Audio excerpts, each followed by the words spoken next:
Tuwing ko ngayon ay adobong manok at baboy.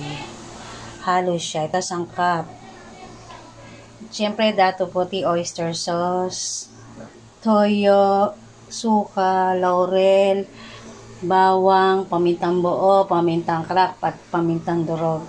Tapos, ito yung manok saka baboy.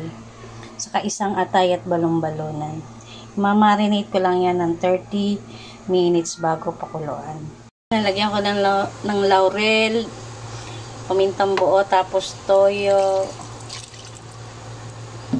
suka, tansya-tansya lang, bawang.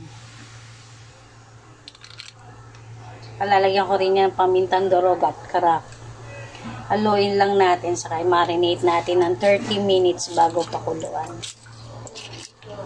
Yan, after 30 minutes, papakuloan ko na para lumambot.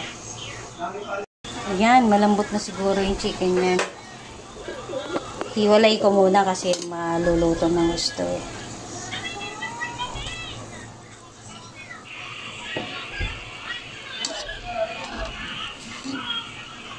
Hanggang ng konti yung chicken at baboy.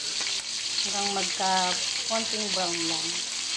Pag ganyang medyo brown na, pwede na yung baboy naman. Baboy naman ang pagbabrowning ko. Yan, ilalagay ko na sa gilid yung bawang habang nagpipirito.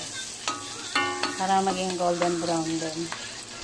Napakuloan ko na, lalagyan ko lang mantumas. Konti lang, saka konting brown sugar. Isang kutsarang brown sugar.